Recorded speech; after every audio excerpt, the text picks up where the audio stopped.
Hello everyone. तो ये हम स्टार्ट कर रहे हैं बीएससी थर्ड ईयर की जूलॉजी का छोटा सा टॉपिक है पेपर ए का, that is inborn errors of metabolism in man. हमारे पास 3 सिलेबस में है ये, फिनाइलकेटोनुरिया, एल्केपेटोनुरिया एंड एल्बिनिज्म। जो हम ये तीनों हैं, तीनों के बारे में एक नॉर्मल सी हम लाइंस देख लेते हैं जो हमें स्टार्टिंग में सब में लिखनी है, अगर ये ज़्यादा नंबर में आता है। ठीक है, तीनों की तीनों क्या है, म्यूटेशन की वजह से होती हैं। और म्यूटेशन किस जीन उसमें होगी, क्रोम ऑटोसोम्स में सॉरी, जो म्यूटेशन होती है वो ऑटोसोम्स में होती है। और अगर 2 टाइप के हमारे पास वो प्रेजेंट होते हैं, एक होते हैं ऑटोसोम्स और दूसरा होता है हमारे पास सेक्स क्रोमोसोम्स। ठीक है, जो ऑटोसोम्स हैं वो क्या है, मेल और फीमेल में सेम से होंगे। ठीक है, जो सेक्स क्रोमोसोम्स हैं वो डिफरेंट होते हैं हमारे पास।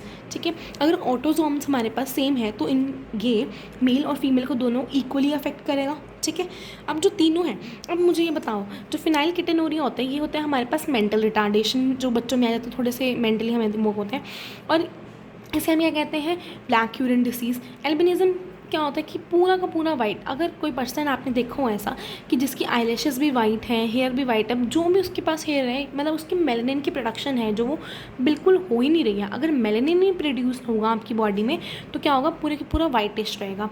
ठीक है, ये तीनों डिसीज़ जो हमने देखी है ये बहुत कॉमन है नहीं, ये बहुत रेयरली होती है, 50 में से एक बच्चे को होगी। तो अगर ये बहुत रेयर है, इट मीन्स ये डोमिनेंट जो जीन है उस पर नहीं होती है, डोमिनेंट जीन्स की वजह से नहीं है। ये किसकी वजह से हो रही है, रिसेसिव जीन्स की वजह से हो रही है, क्योंकि ये बहुत कम है। और रिसेसिव भी तब जब वो होमोजाइगस कंडीशन में प्रेजेंट हो, मतलब दोनों के दोनों एलील्स क्या होने चाहिए, स्मॉल में, मतलब रिसेसिव होनी चाहिए तो होगी। 3 चीज़ें हुई, 3 पॉइंट्स हुए इसके। पहला, ये म्यूटेशन की वजह से हो रही है। म्यूटेशन कहाँ पे हो रही है, ऑटोसोम्स में हो रही है, और ये दोनों के दोनों सेक्सेस को क्या इक्वली अफेक्ट कर रही है। दूसरा, ये क्या है, ऑटोसोम रिसेसिव डिसीज़ है। ये तीनों पॉइंट हम इसमें लिख सकते हैं। उसके बाद आते हैं हम फिनाइलकेटोनुरिया।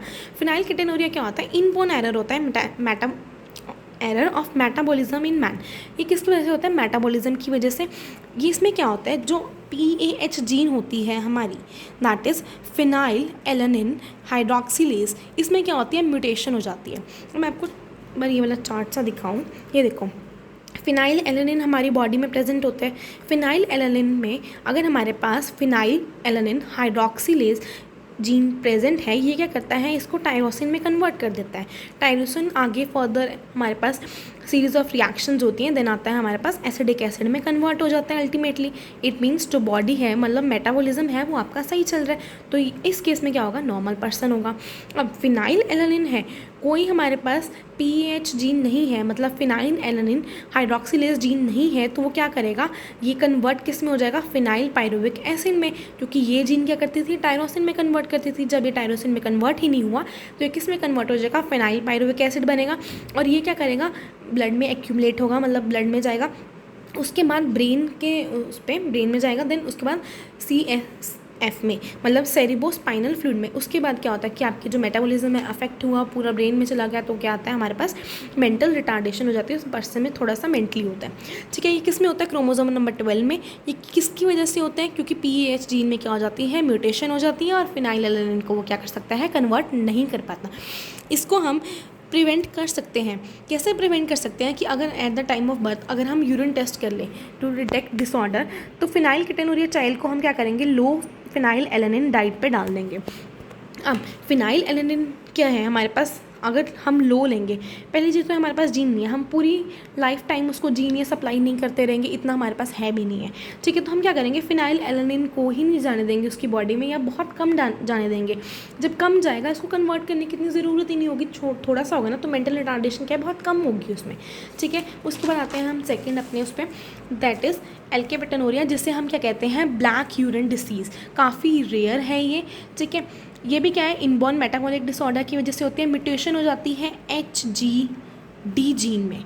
ठीक है, ये क्या करती है, अफेक्ट करती हैं बॉडी एबिलिटी। जब एक बॉडी के पास हमारे पास क्या होते हैं, सर्टेन अमाइनो एसिड्स होते हैं, इंजाइम्स होते हैं हमारे पास। ठीक है, वो क्या करते हैं, अमाइनो एसिड्स को ब्रेक कर दिया।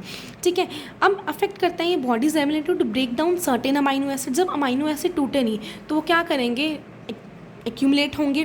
ठीक है, बॉडी में, और जब वो बॉडीज़ और टिश्यू में जाएंगे तो उसकी वजह से क्या होता है, हमारे पास जो यूरिन होता है वो ब्लैक हो जाता है, जब वो एयर के कांटेक्ट में आता है। इसका देखते हैं, फिनाइल एलानिन था, PEH जीन ने उसको कन्वर्ट किया टायरोसिन में, टायरोसिन अमाइनो ट्रांसफेरेज ने उसको इसमें कन्वर्ट किया, देन इससे सीरीज ऑफ रिएक्शंस के बाद क्या आएगा हमारे पास, होमोजेनिस्टिक एसिड। जब इसको कन्वर्ट करने के लिए हमें क्या चाहिए, HGD जीन चाहिए। जब यही प्रेजेंट नहीं होगी तो ये क्या करेगा, एक्यूमुलेट होता रहेगा ब्लड में, ठीक है। एक्यूमुलेशन हुई ब्लड में तो एक्यूमुलेट करता रहता है, इसकी वजह से क्या होता है, जो यूरिन है वो हमारा ब्लैक होता है ऑन एक्सपोजर टू एयर, सिर्फ ये याद रखना है, ठीक है। उसके बाद आता है हमारे पास एल्बिनिज्म। एल्बिनिज्म क्या है, पर्सन हैव नो और very little melanin production in skin, eyes and hair. It is caused by absence of tyrosine enzyme. जब टायरोसिन ही नहीं होगा, फिनाइल एलेनिन था, फिर टायरोसिन में कन्वर्ट हुआ PEH जीन से उसके बाद टायरोसिनेज क्या करता था, मेलानिन में आगे मतलब आगे सीरीज ऑफ रिएक्शंस के बाद क्या आता था हमारे पास, मेलानिन आता था। अब जब टायरोसिनेज ही नहीं है टायरोसिन को ब्रेक करने के लिए तो क्या होगा, मेलानिन प्रोड्यूस ही नहीं होगा। जब मेलानिन प्रोड्यूस नहीं होगा तो मेलानिन ही रिस्पॉन्सिबल होता है कि आपके स्किन का कोई कलर आ रहा है, नहीं तो प्योरली वाइट रहेगा, तो वो केस होता है एल्बिनिज्म, ठीक है। एक बार फिर से रिकैप करते हैं, हमारे पास 3 जीन्स हैं, 3 डिसीज़ हैं, दैट इज़ फिनाइलकेटोनुरिया, एल्केपेटोनुरिया जिसे हम ब्लैक यूरिन डिसीज़ भी कहते हैं, और एल्बिनिज्म। फिनाइलकेटोनुरिया में क्या था हमारे पास, PAH जीन। अगर आपको नहीं याद रहेगा कि पूरा नाम, अगर 1 मार्क में आता तो PAH जीन लिख देना।